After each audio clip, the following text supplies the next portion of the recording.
Bom dia a todos. Meu nome é Denise, sou desembargadora no Tribunal de Justiça do Rio de Janeiro e atualmente componho a diretoria da Mútua, que é o nosso plano de saúde dos magistrados. É uma honra estar aqui para mediar essa mesa e esse painel que tem como tema o papel do setor privado na prestação de saúde.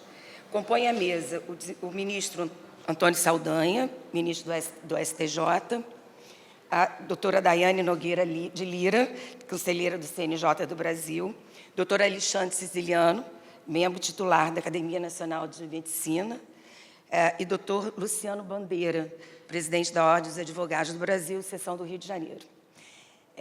Cumprimento a todos os integrantes da mesa, na pessoa do ministro Antônio Saldanha, por quem tenho grande admiração e orgulho por ter integrado o nosso Tribunal de Justiça como juiz e desembargador. Quero ainda saudar a todos os presentes e agradecer à FGV e ao IDP pela oportunidade de participar desse evento, cujo tema, nesse painel, é de grande relevância. Serei breve para dar oportunidade aos ilustres palestrantes para nos brindar com suas considerações, mas não poderia deixar de destacar que a Constituição Federal Brasileira, assim como a portuguesa, estabelece que a saúde é um direito fundamental e deve ser prestado pelo Estado. Portanto, compete ao poder público executar as políticas sociais e econômicas necessárias para garantir o serviço de saúde. A Constituição brasileira faculta a participação da iniciativa privada, que atua no sistema de saúde de diversas formas, buscando contribuir em caráter complementar ao Sistema Único de Saúde, o SUS, tendo como agência reguladora a Agência Nacional de Saúde. Ocorre que o avanço da ciência na área de medicina, surgem tecnologias novas, novos diagnósticos, doenças raras, necessidades novas terapêuticas, e o plano de saúde privado enfrenta hoje esse desafio de ter que prestar assistência a essas doenças raras, a disponibilizar novas tecnologias. Então, é necessário buscar o equilíbrio para enfrentar essas questões. De um lado, o governo federal, que precisa atuar para regulamentar, e do outro, a contribuição e a importância do apoio do setor privado. Dessas pequenas considerações, vou passar a palavra aos palestrantes, que terão 10 minutos para apresentar a sua exposição. Convido, primeiramente, o ministro Antônio Saldanha para iniciar esse painel.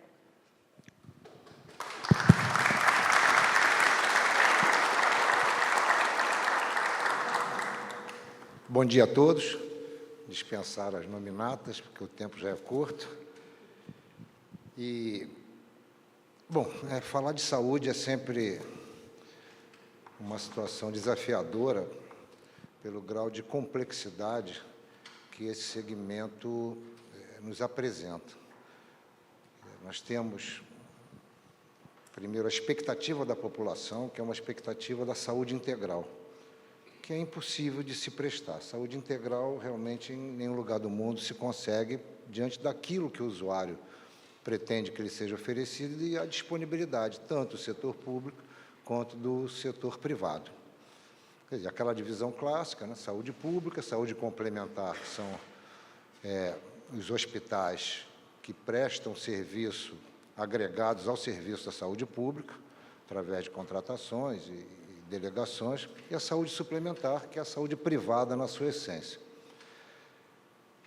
É um desafio, porque, como a desembargadora Denise referiu, a população envelhece, as doenças surgem, a indústria farmacêutica abarrota o mercado de medicamentos de alto custo, sofisticadíssimos, e que nem sempre podem ser prestados naquilo que se propõe. Hoje nós temos medicamentos que individualmente custam 7, 8 milhões de reais, uma dose. Temos 632 planos de saúde no Brasil, a grande maioria planos de pequeno porte, e que uma decisão judicial que determine o pagamento de um medicamento desse, de 7 milhões de reais, quebra o plano. Então, temos 50 milhões de brasileiros que estão vinculados a algum tipo de plano de saúde, e o que existe é que, principalmente nas cidades do interior, pequenos hospitais que fazem um plano de saúde para aqueles munícipes que são atendidos naquele hospital. Então, dá um total de 632, a grande maioria de pequeno porte. Por conta dessa complexidade, a gente fazia muita especulação de qual era o cenário da saúde, mas especulação, especificamente.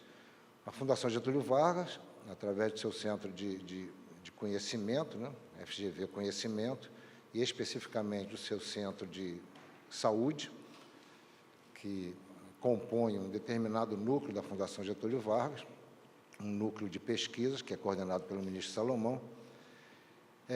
Então, nós decidimos tentar aprofundar a investigação de como esses planos de saúde são vistos, como eles são geridos, o que eles prestam efetivamente.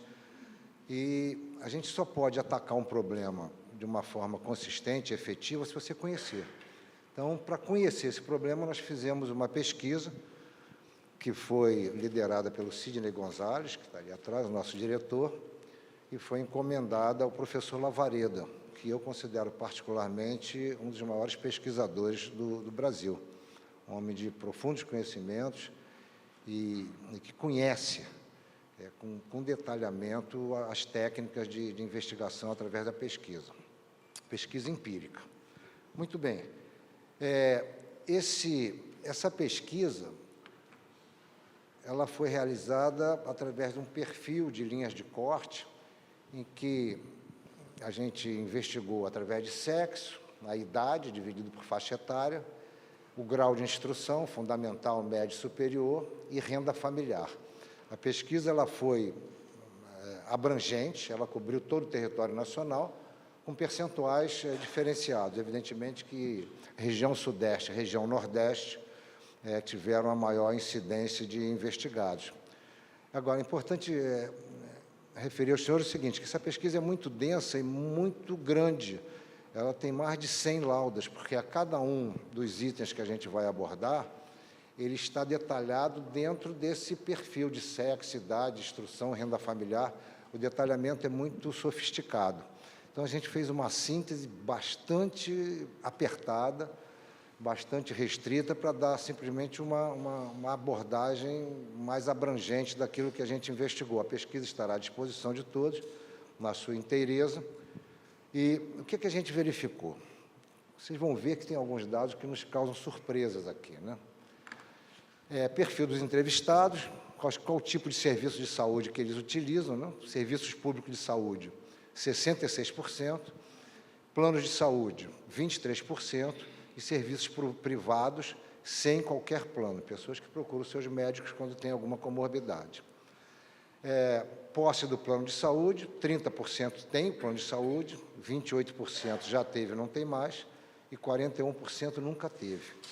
Tipo de plano de saúde, individual, coletivo por adesão, e empresarial, vinculado à empresa de trabalho. A gente nota que o percentual do plano empresarial é o que prevalece. Hoje em dia, os planos individuais, a tendência é ir diminuindo cada vez mais. E um outro dado interessante é que, daqueles que não possuem o plano de saúde, 72% não pretende adquirir o plano de saúde, que é uma coisa que nos causa surpresa, porque qualquer pessoa gostaria de ter um plano de saúde. Então, a gente não conseguiu identificar o porquê, mas eu acho que a pesquisa vai nos dar um direcionamento. Rede pública de saúde, do SUS e do plano de saúde. A avaliação da rede pública a gente dividiu em ótima, boa, regular e ruim e péssima. Então, a avaliação da rede pública, 25% achou ótimo, 41% regular e 32% ruim ou péssimo. A avaliação do SUS, 37% boa, 38% regular e 24% péssimo. Agora, aí vem já a primeira surpresa. Avaliação da atuação dos planos de saúde pelos usuários. A gente vê que 34% considera ótima ou boa e regular 42%, que significa 76% das pessoas consideram bons os planos de saúde, consideram que os planos de saúde prestam um serviço de qualidade.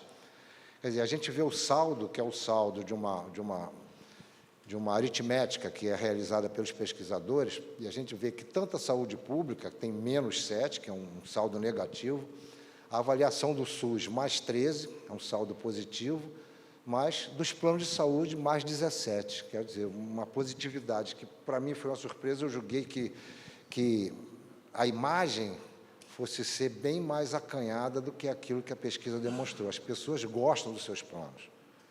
Vamos lá. De 0 a 10, para os usuários de plano de saúde, qual a nota que você dá para os planos de saúde? E a gente vê lá, né, de 0 a 3, 3, de 4 a 6, 18, e as notas entre 7 e 10, que são notas excelentes, 77% dos usuários apontaram. Isso realmente não era esperado. Tipo de plano de saúde já é um detalhamento. Avaliação da atuação dos planos no Brasil, também nota de 0 a 10. E a gente vê que entre o regular e o bom e ótimo, a gente tem 85% das pessoas que consideram o plano de boa qualidade. Tem as subdivisões. Favorabilidade do noticiário. Uma das investigações foi a seguinte: como é que o usuário do plano de saúde ele vê o noticiário a respeito dos planos? Como que o noticiário televisivo, de rádio e da imprensa escrita, como que esse noticiário bate naquele espectador que está olhando? Então, 17% consideram que os noticiários são mais favoráveis, mais desfavoráveis 27%, e nem favorável nem desfavorável. Seria uma neutralidade razoável, né, para efeito de imprensa. O pesquisador ele trouxe 10 assertivas e ele disponibilizou essas assertivas para os usuários que foram entrevistados. E pedindo que você fizesse o seguinte, que eles fizessem qual é a assertiva de maior positividade e vai decrescendo de acordo com a menor positividade. E no canto da direita, uma pesquisa estimulada, os pontos negativos, também as mesmas perguntas para outro grupo dos pesquisados, dos investigados. E a gente vê o seguinte: os pontos positivos, o que se destacou entre os investigados foi a qualidade dos serviços da saúde suplementar, 29%, e qualidade dos profissionais de saúde, 28%. E outra coisa que eles dão muito valor, o atendimento presencial. Esse atendimento presencial é o que ficou em destaque, está entre ali os 3 pontos mais apontados. E a gente vê o seguinte: a linha mais clara, tanto no vermelho quanto no azul, é quando o entrevistado manifesta de primeira mão aquela notícia, aquela sensibilidade. A linha mais escura é exatamente quando são as menções feitas, sendo que a primeira menção é aquela que está na linha mais clara. Mas destaco o seguinte: qualidade de serviço, 29%. Né? Qualidade dos profissionais, 28%. E nos pontos negativos, qual é o maior ponto negativo das pesquisas? O valor da mensalidade dos planos. É o que realmente atinge a classe dos usuários do plano de serviço, aquilo que mais magoa. E, paradoxalmente, eles também acham, esses que consideram que o plano é muito caro, eles consideram que a qualidade dos serviços é um ponto negativo. Bom, não dá para a gente ir destrinchando cada um desses itens, mas é um panorama. Vamos lá. Percepção sobre valores das mensalidades dos planos de saúde. 10% consideram que os valores são justos, altos, 36%, e muito altos, 48%. Então, a gente começa já a verificar qual é a vulnerabilidade dos planos. A qualidade dos reajustes. 24% consideram adequados, 64% consideram inadequados os reajustes que são autorizados. Lembrando que esses reajustes eles são autorizados pela ANS. Quer dizer, os reajustes não são livres, a Agência Nacional de Saúde, que é uma agência reguladora, é que autoriza o valor dos aumentos. Percentual de gasto com a saúde no orçamento familiar. Então, no primeiro quadro, é quanto ele gasta de saúde. No segundo, é quanto ele gasta com o plano de saúde. Então, até 10% da renda familiar, 27%. De 11% a 20%, 20%. E de 21% a 40%, de 21% a 30%, 14% dos entrevistados têm esse dispêndio. Agora, o percentual que gasta com o plano de saúde, até 10% da sua renda, que é muito. A pessoa despender 10% dos seus ganhos para pagar um plano de saúde é uma coisa que efetivamente vai impactar no orçamento. 35%, entre 11 e 20, 24%, e 21 a 30, 10%. Conhecimento de fraude. A fraude na saúde, hoje em dia, é alguma coisa que nos traz uma preocupação bastante destacada. A gente não tem uma noção precisa do tamanho e da profundidade das fraudes. Qual é a dimensão das fraudes? Porque a gente acaba atacando, como a gente falou no início, você ataca aquilo que você conhece. Então, a gente começa a tentar inibir, a tentar atacar aquelas fraudes conhecidas. Mas as fraudes conhecidas é a ponta do iceberg. Na verdade, aquilo que está por baixo do tapete é que é a grande vulnerabilidade, né? Eu tive um professor, na época era direito comercial, agora empresarial, que ele dizia assim: o contrabandista está sempre à frente do guarda da aduana. Então, quer dizer, cada fraude que a gente consegue identificar, descobrir, outras novas vão surgindo. Inteligência artificial, que a gente usa especificamente para melhorar os serviços e até para combater as fraudes, os fraudadores também usam para fraudar. Então, seria interessante a gente poder detalhar, mas isso já dá uma outra palestra, porque a questão das fraudes são infindáveis e de alta sofisticação. As fraudes hoje realmente são uma preocupação e hoje elas trazem uma vulnerabilidade aos planos de saúde muito maior que a própria judicialização. Por quê? Porque a judicialização é conhecida, a gente sabe o que está lá no processo. A fraude a gente não sabe o que está havendo. E a gente tem números, que eu não trouxe porque não faz parte dessa pesquisa, mas a gente tem números assim, que nos Estados Unidos se gasta até 30 bilhões de dólares com fraudes, valores que são desperdiçados em fraudes, né? No Brasil, chega em torno de 4 bilhões de reais só com fraudes. Quer dizer, são valores importantes que vão trazendo uma maior fragilidade para a manutenção dos planos. Conhecimento de fraude. Foi indagado aos pesquisados quem que sabia da existência de fraude. Você vê, 46% já ouviu falar de fraude. 50% nunca ouviu falar de fraudes em plano de saúde, o que é uma preocupação, né? Já acabou? Ah.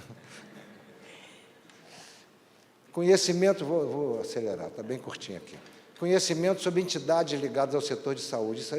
Isso me trouxe uma surpresa. As pessoas não sabem das entidades que trabalham com o setor de saúde. Então, a Agência Nacional de Saúde, 62% nunca ouvi falar. Confederação das Santas Casas, 73%, e vai aumentando. A Unidas, 86%, a Abrange, que é um segmento da maior importância, uma entidade da maior relevância dos planos de saúde, 86% nunca ouvi falar. Federação Nacional de Saúde, 87% nunca ouvi falar. Vamos lá. Judicialização. Isso, mais uma vez, é só uma fotografia bastante superficial, mas que nos trouxe já algumas informações muito preciosas.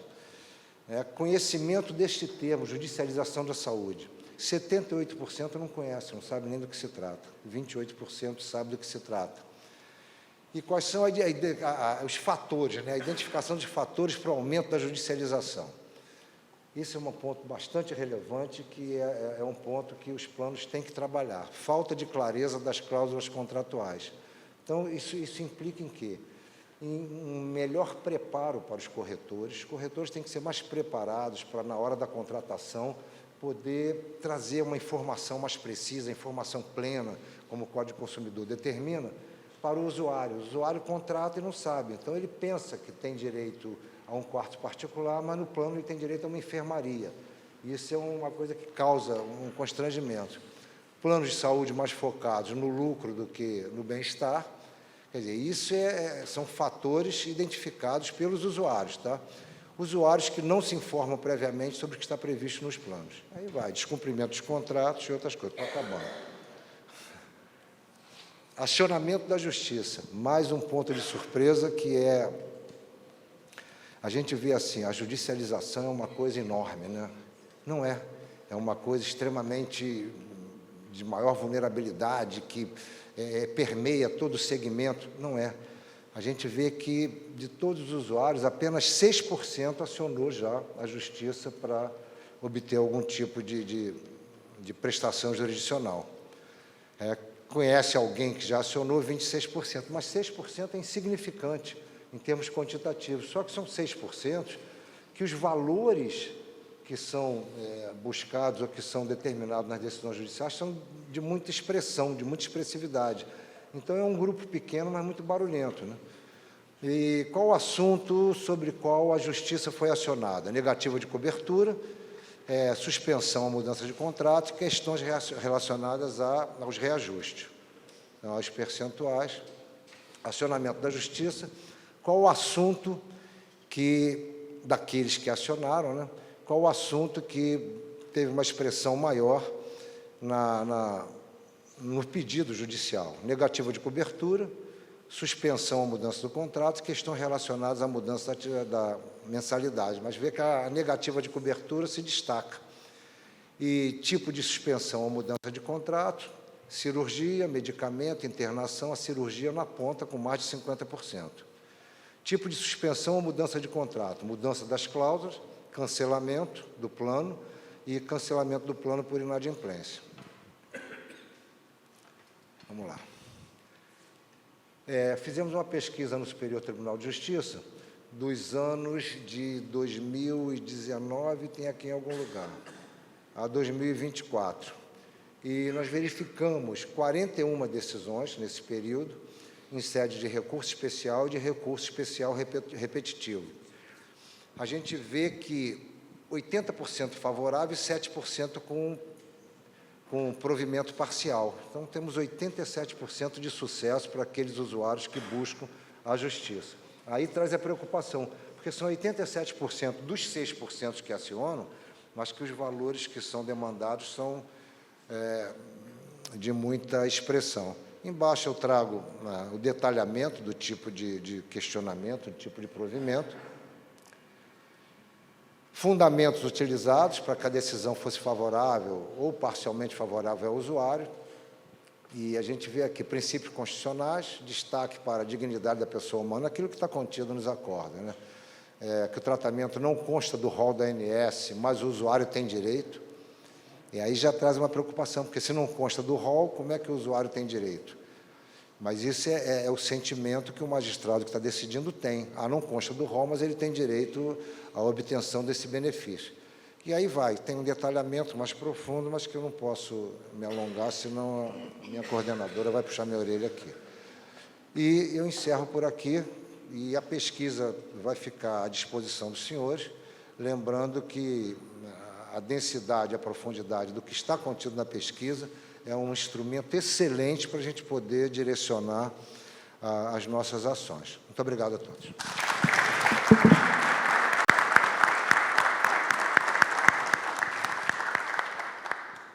Agradeço ao ministro Saldanha pela exposição. Realmente, essa pesquisa traz dados interessantes, né?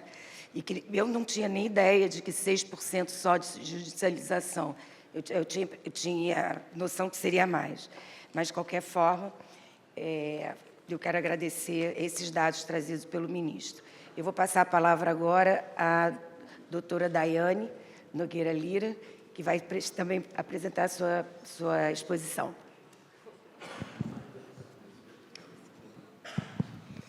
Bom dia a todas e a todos.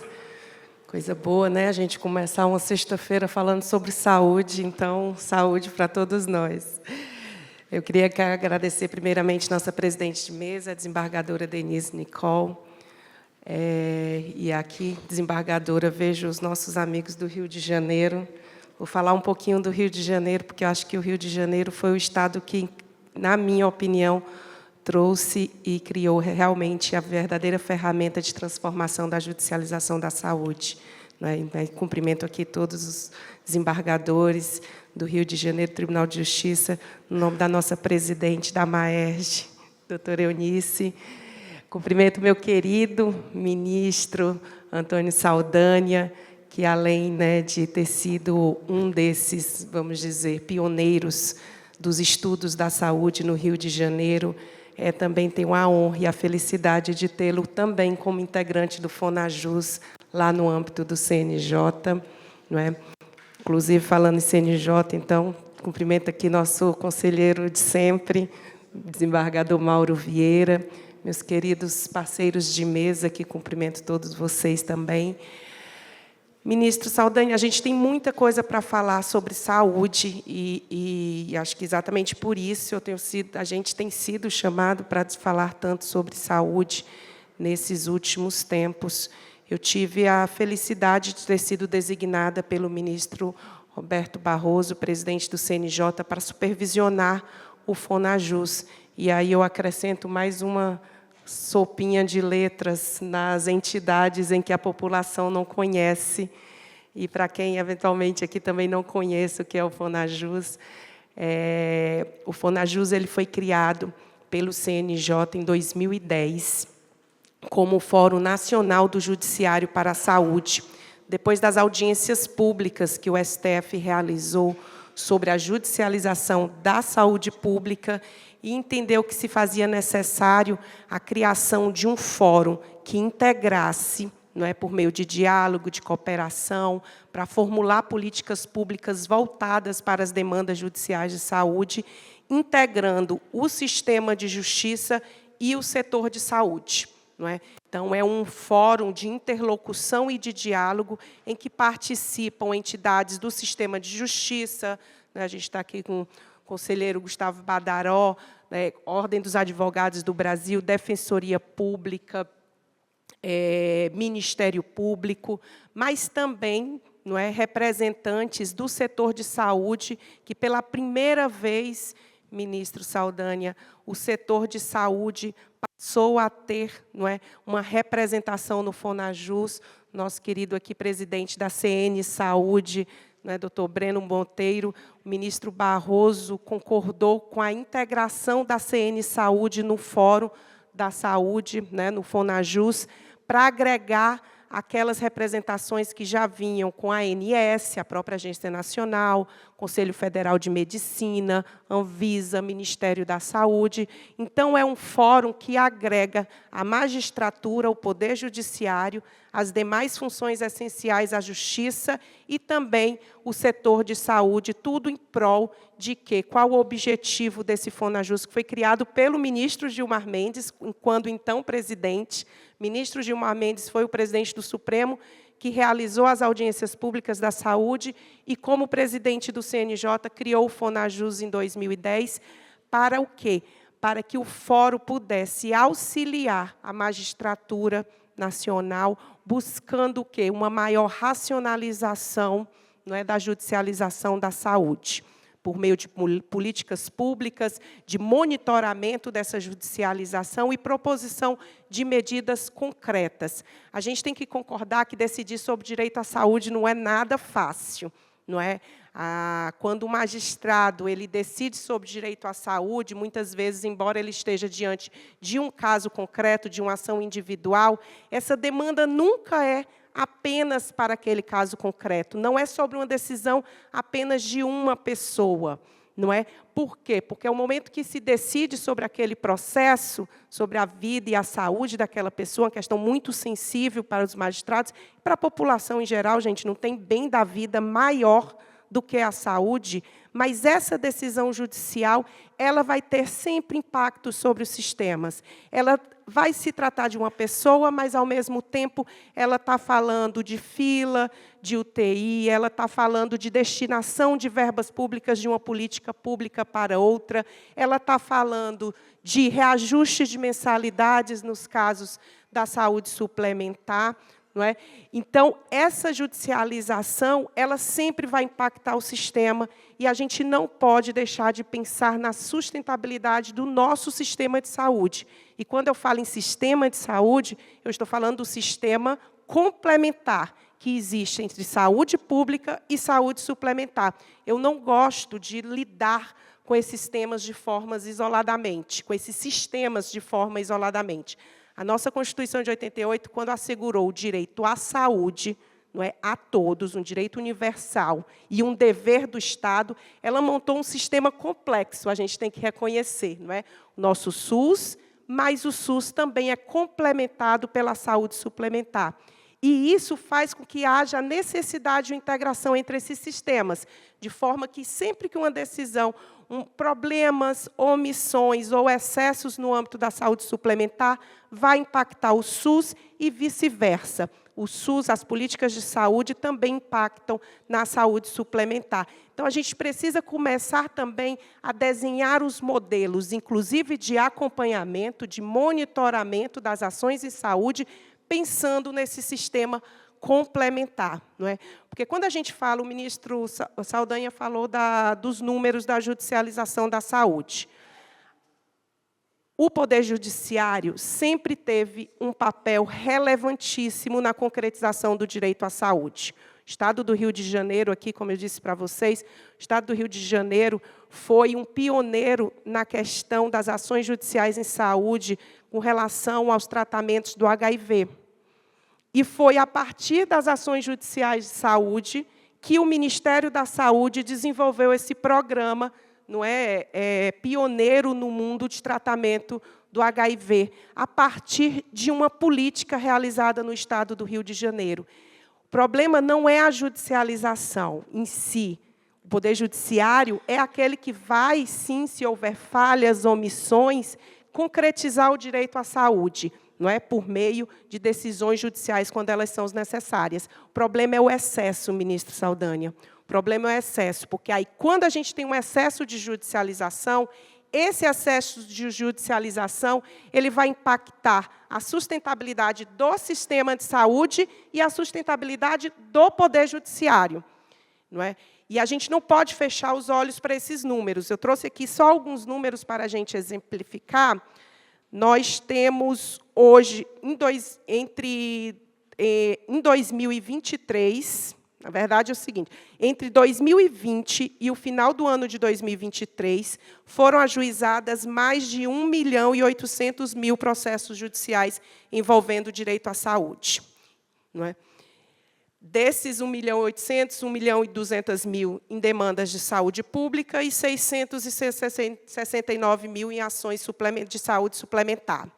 Em 2023, foram ajuizadas 553.000 novas ações judiciais no Poder Judiciário, não é, um aumento aí de quase 20%. Mas, na saúde suplementar, o aumento em 2023 foi de 32,8%. Não é? A gente tem um sistema de saúde, nós temos, não é, 215 milhões de brasileiros, desses 215 milhões, mais ou menos 25% estão na saúde privada, por meio de planos de saúde. Esses 25 milhões, então, se a gente for pegar em números, ministros, eles são responsáveis por, hoje, 42% das ações judiciais em saúde. Não é? Então, a gente tem um percentual de 25% de usuários de planos de saúde, e esses 25% de usuários, se a gente for pegar o bolo da judicialização, eles vão ser responsáveis por 42% dessa judicialização. Isso significa o quê? Estar crescendo muito a judicialização dos planos de saúde, da prestação de saúde pelo setor privado. E isso fez com que chamasse nossa atenção no âmbito do FONAJUS, como aquele Fórum Nacional de Acompanhamento das Ações Judiciais em Saúde, de que a gente precisa também dar esse olhar, não é, focado, não é, buscando identificar as razões, as causas desse acréscimo, porque a judicialização ela sempre teve. Mas por que em 2023 a gente teve um aumento tão exponencial de judicialização do setor privado? 32% de aumento, não é? E, em razão disso, junto com a pesquisa da FGV, o ministro Saldanha, né, nos apresentou aqui, essas pesquisas elas são relevantíssimas para a gente identificar as razões, e a gente também solicitou, no âmbito do CNJ, a realização de uma pesquisa para a gente identificar o motivo das ações judiciais. Qual a razão? O que está se solicitando? É tratamento? É medicamento? Fora do rol da ANS são reajustes de planos de saúde, são cancelamentos unilaterais de planos de saúde, é a não cobertura, gente. Tem ações judiciais que tratam de não autorização de tratamentos cobertos pelos planos de saúde. A gente precisa identificar essas ações para que a gente possa focar nos problemas e, daí, a gente tentar atuar para verificar, através do diálogo, da cooperação, quais as melhores soluções. Não é? Em relação a isso, é importante a gente ressaltar que também, né, em relação o ministro Saldanha, já vou finalizar, o ministro Saldanha falou do rol da ANS, a gente tem que lembrar que a lei dos planos de saúde, 9464, né? 9656, ela foi alterada recentemente para autorizar a cobertura pelos planos de saúde para além do rol da ANS, mas ela exige 2 requisitos: comprovação de eficácia à luz das evidências científicas da saúde, né, e plano terapêutico, ou exista recomendações pela Conitec, que é a entidade responsável pela incorporação de medicamentos no SUS, ou por uma entidade internacional de renome. Como que a magistratura, ao analisar uma ação judicial de saúde privada, vai saber se aquele medicamento, aquele tratamento, ele tem evidência científica ou se ele tem já incorporado em alguma entidade de renome internacional? É aí que vem o Natijus, criado pelo Estado do Rio de Janeiro e nacionalizado pelo Fonajus, que vai buscar o quê? Dar esse assessoramento técnico à magistratura. Só que hoje o Natijus Nacional, ele não atende à saúde suplementar. Esse é o nosso grande desafio, né, ministro Saldanha, Breno Monteiro, no âmbito do Fonajus. É a gente ampliar esse apoiamento dos juízes, para que, de fato, um juiz, ao momento em que ele dá uma decisão judicial, antes de decidir, ele tem esse apoiamento técnico. Aquele tratamento, aquele medicamento solicitado, ele tem evidência científica. Há uma realização de uma análise de custo-efetividade. Qual é a melhoria na saúde que aquele tratamento vai trazer para o paciente em contraposição ao sistema e ao custo daquele medicamento e daquele tratamento?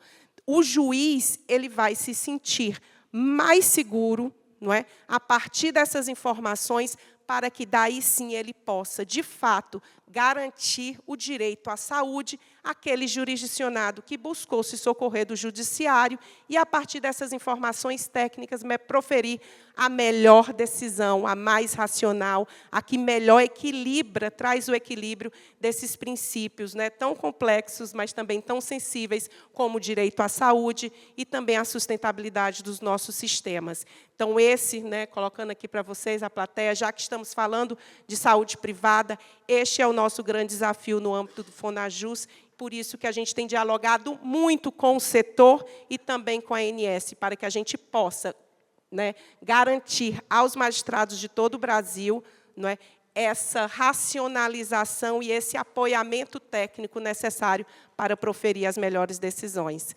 Então, muito obrigada e estou à disposição.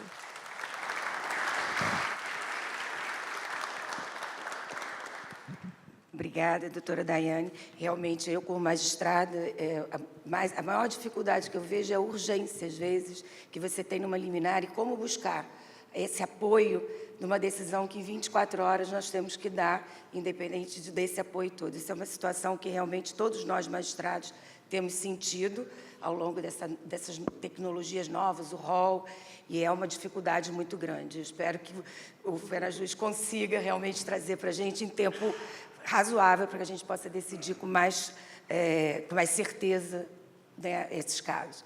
Eu vou agradecer a senhora e vou passar a palavra agora ao doutor Alexandre Ceciliano, que é membro da Academia Nacional de Medicina.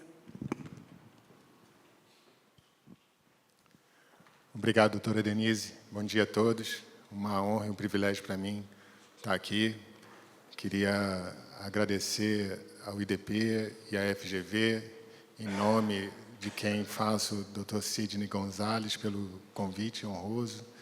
Queria cumprimentar a mesa em nome do ministro Saldanha. É um privilégio, ao mesmo tempo que me faz sentir, como a gente comentou, Denizar, um impostor, né, de estar no meio de tanta gente que estuda saúde e que vê o que o médico não vê. E talvez esse seja o principal motivo de eu estar compondo essa mesa, como médico, como professor da FGV, como membro da academia, de trazer a visão médica, a visão da linha de frente sobre os desafios que existem no sistema de saúde como um todo, como a doutora Daiane posicionou, mas, em particular, na saúde suplementar no setor privado. Eu sou cirurgião cardíaco e eu tenho certeza que, numa plateia que não está afim, ligada diretamente à medicina no seu dia a dia, vocês vão procurar, se precisarem operar seu coração, alguma referência, algum amigo, né? Vão procurar na internet, para buscar uma referência que possa ajudar num cenário tão complexo quanto o de operar o coração. Se vocês fizerem um Google aí com o meu nome, vocês vão achar 5 estrelinhas no Brasil, 5 estrelinhas nos Estados Unidos, e vocês vão estar absolutamente convencidos de que eu seria uma pessoa capaz o suficiente de tratar uma válvula ou colocar uma ponte de safena no coração de vocês. Mas eu queria dizer para vocês que a gente tem evidências bastante robustas de que, se eu operá-los no hospital A e se eu mesmo operá-los no hospital B, eu tenho uma chance que eventualmente chega a 10 vezes maior mortalidade em um desses 2 hospitais. Ou seja, vocês vão procurar o cirurgião, ou o médico, ou o provedor de saúde que tem 5 estrelas porque tem uma relação boa, ou porque tem uma reputação por conta da referência de amigos ou familiares, mas vocês não sabem exatamente o resultado da entrega daquele tratamento ou daquele cuidado. E a mesma pessoa pode ter resultados diferentes dependendo da instituição onde ela está.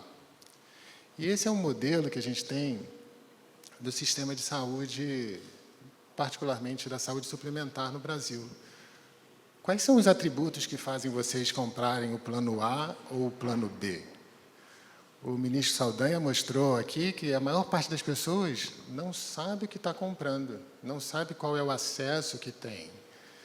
E há um desperdício enorme se você é referenciado para a instituição A ou a instituição B, ou para o médico A ou para o médico B.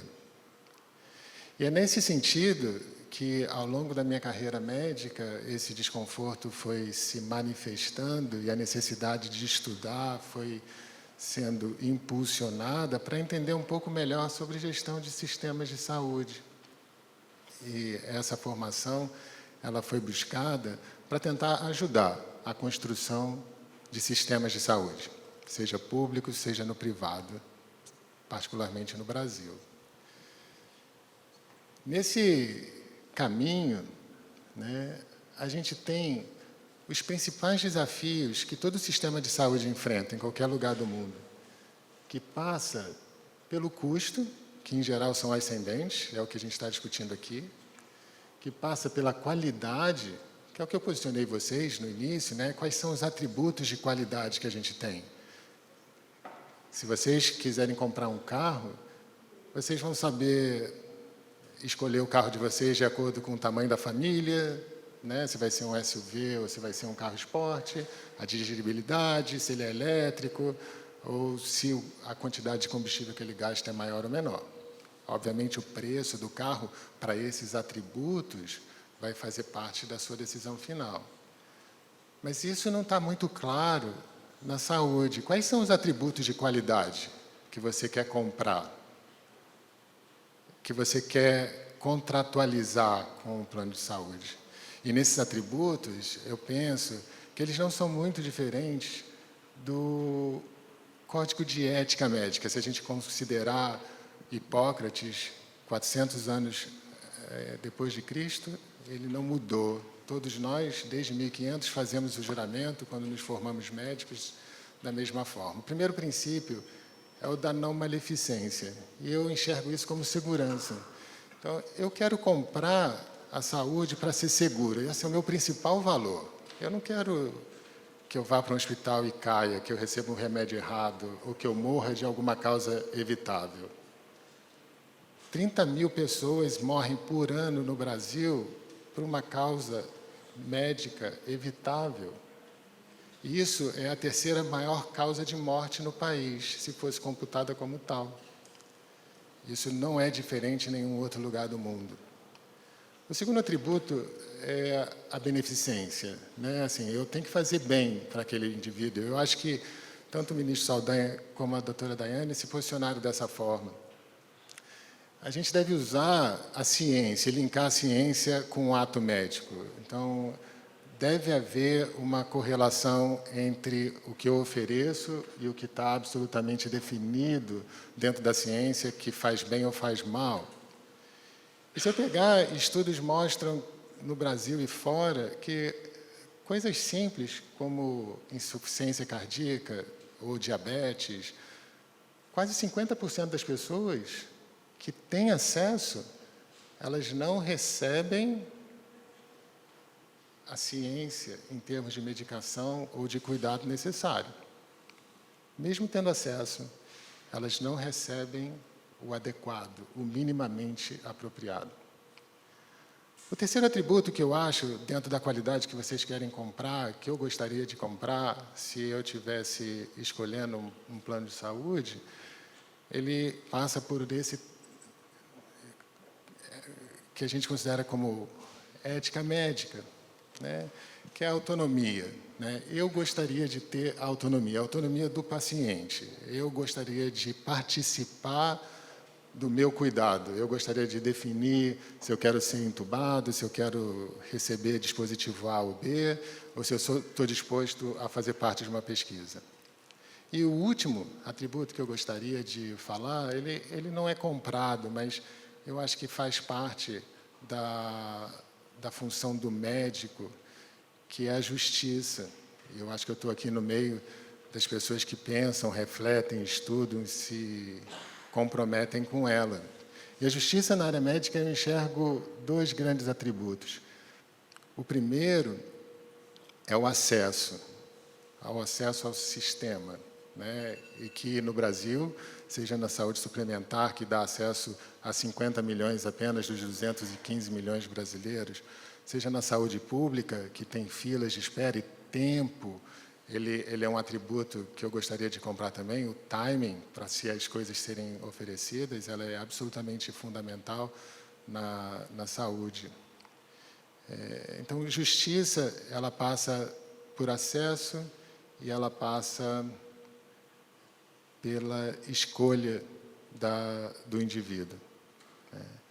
Então, esses seriam atributos que eu consideraria absolutamente fundamentais quando a gente quer comprar alguma coisa. E talvez, se a gente tivesse maior clareza sobre o que a gente está comprando, como a gente tem quando a gente compra uma roupa, um carro, dentro da compra na saúde suplementar dos serviços de saúde, isso poderia nos ajudar. O último ponto que eu quero fazer, e eu vou ficar exatamente no nosso tempo prometido, é que se o átomo está para a matéria como elemento fundamental, e eu posso estar fazendo só uma simples metáfora, eu não sou físico hoje, para definir que o átomo é a unidade básica da matéria, tá certo? Mas eu acho que todo mundo entende dessa forma. A metáfora é que a relação entre o médico e o indivíduo é a unidade básica fundamental do sistema. Por mais complexo que ele seja, o sistema só existe se houver uma relação, na minha opinião, entre um médico e um indivíduo, seja ele paciente, quando eu preciso diagnosticar e tratar, seja ele um indivíduo sem doença, quando eu tenho que antecipar ou prevenir alguma coisa. E se o médico é o principal ator nessa função, a formação médica é absolutamente importante na condução da melhor capacidade possível de todos os atributos que a gente falou. E nos últimos 2 décadas, surgiram de 200, 390 faculdades de medicina. Temos mais 100 aprovadas, mais outras 200 em processo de judicialização. Formamos mais de 50 mil médicos por ano no Brasil. Temos 2,8 médicos para cada 1.000 habitantes em geral, mal distribuídos, e essa é uma discussão para a gente ter depois. Mas eu não tenho nenhuma dúvida, voltando à minha fala inicial, que a formação médica ela transpassa a nossa capacidade técnica, e hoje nós precisamos mais de lideranças do que técnicos. E essa é a minha mensagem final para vocês. Muito obrigado pela oportunidade.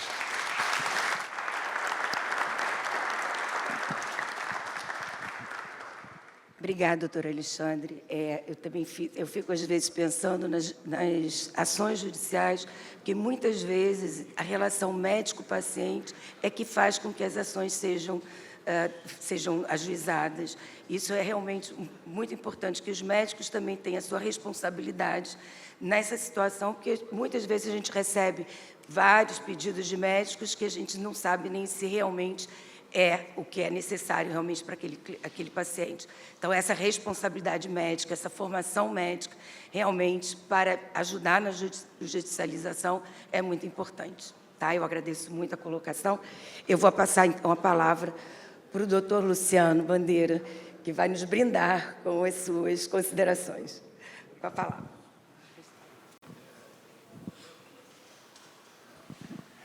Obrigado, doutora Denise.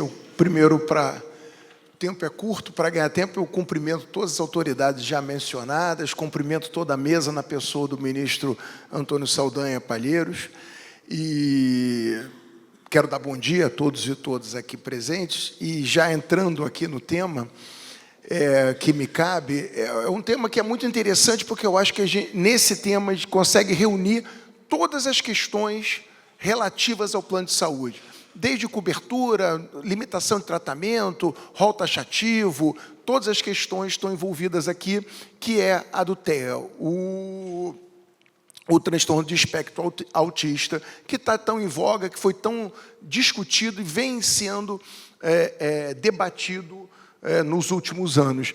E aqui, rapidamente, enquanto o ministro Saldanha apresentava a pesquisa, e aí a relevância da pesquisa, porque nós passamos a ter dados efetivos, empíricos efetivos, para tomar as decisões, e não como o doutor Milton estava falando, a cultura do achismo, né, doutor Milton? A gente foge disso.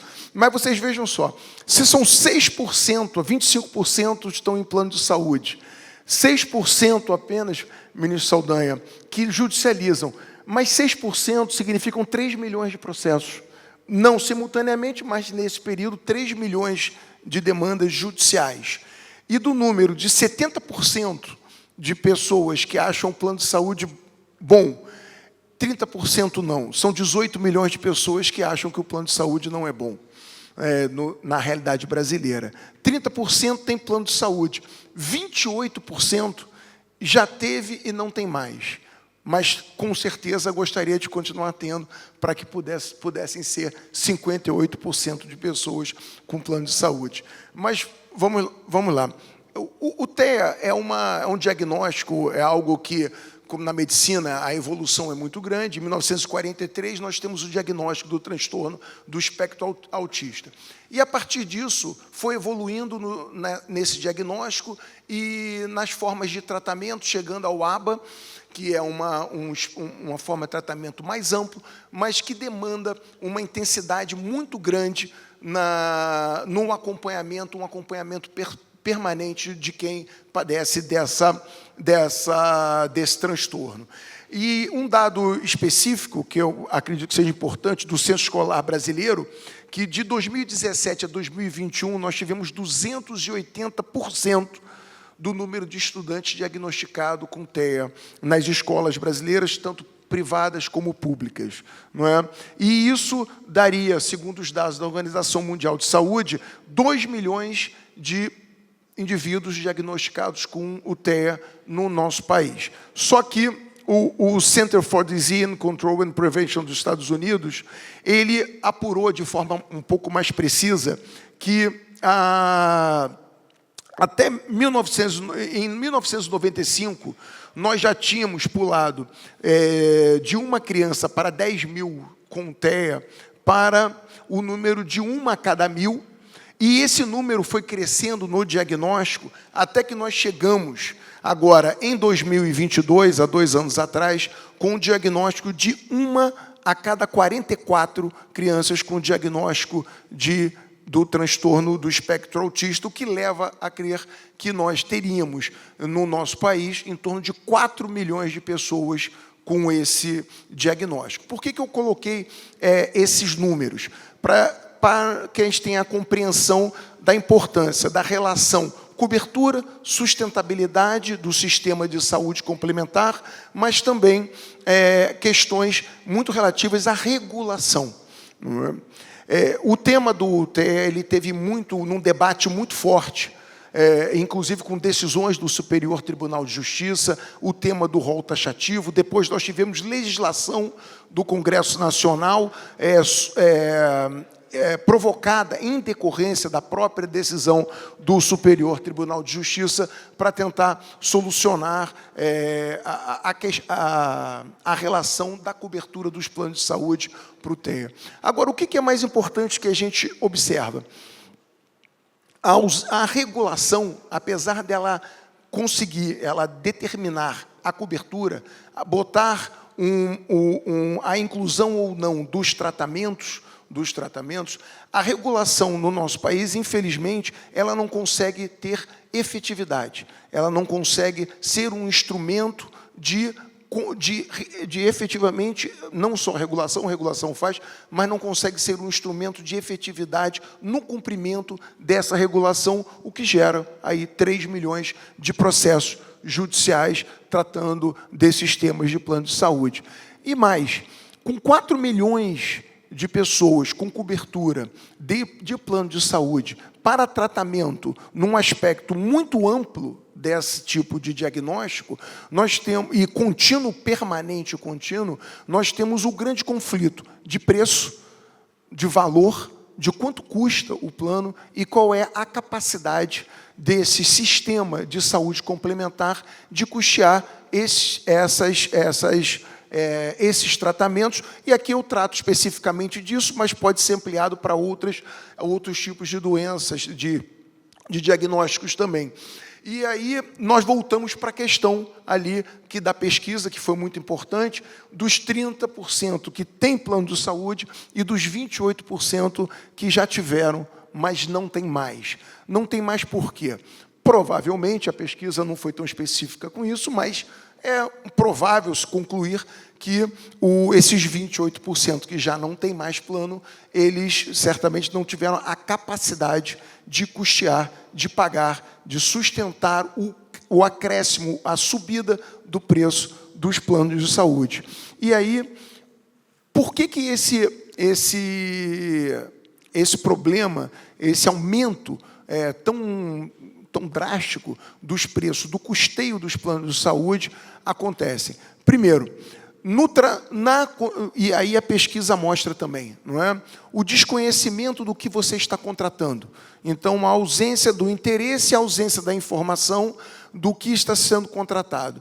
E também o problema da clareza nos instrumentos de regulação brasileiros para esse segmento. Nós não temos uma clareza de regulação. Por exemplo, a ANS, só em 2022, ela apresenta uma resolução que vai tratar de forma clara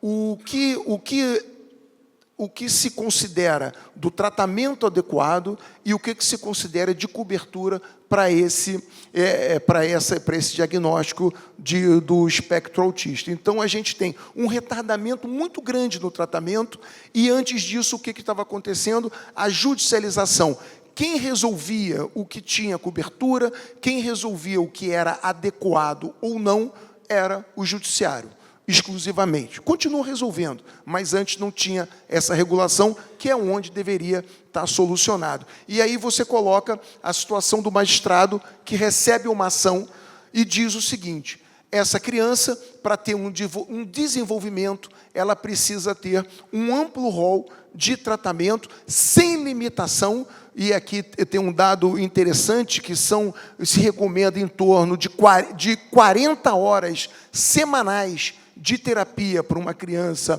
que tem o transtorno, de tratamento semanal de 40 horas semanais, e esse magistrado vai ter que decidir se o plano vai dar a cobertura ou o plano não vai dar a cobertura. E, lógico, é natural que, quando a gente está tratando de saúde da vida, que o magistrado ele determine a cobertura, até porque, no momento de cognição sumária, ele tem que tomar uma decisão muito rápida, uma decisão que vai sempre privilegiar a preservação da vida. Mas, e aí, para finalizar, o tempo está acabando, é muita informação, mas o que chega ao final e é uma ponderação de todos aqui. Essa questão não deveria estar no Poder Judiciário. Essa questão ela deveria estar limitada e solucionada no ambiente regulatório. No ambiente regulatório, tendo uma efetividade, uma clareza na normatização, uma prontidão das agências reguladoras em regular e prevendo o sistema do surgimento de doenças, diagnósticos, a regulação ser contemporânea da necessidade do usuário para aquela doença, para qualquer tipo de diagnóstico, e, por último, a efetividade.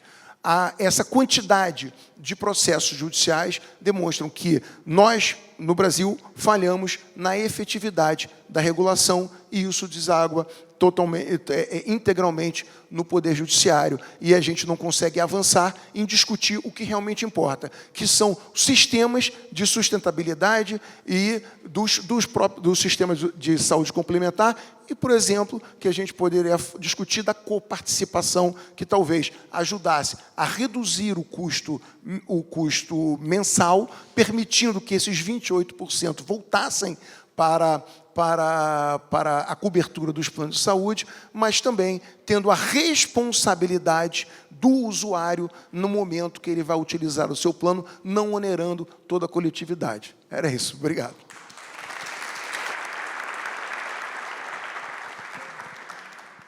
Obrigada, doutor Luciano. Eu aqui queria fazer só uma observação para nós pensarmos. Eu hoje sou magistrada e decido muitas questões nessa área, nessa matéria. E hoje também faço parte da diretoria do nosso plano de saúde, que também tem que ter uma visão para definir os tratamentos aos nossos colegas, aos magistrados, nossos associados. Então, realmente, buscar esse equilíbrio entre o que é pedido, o número de sessões, o número de horas, o tipo de tratamento, e e poder equilibrar com relação ao custo, para que eu que estou trabalhando dessa outra área, esse outro lado, vejo uma dificuldade muito grande. Hoje, lá, nós temos várias discussões, inclusive, conversas a respeito de pedidos dos nossos próprios associados com relação ao TEA, viu, doutor Luciano?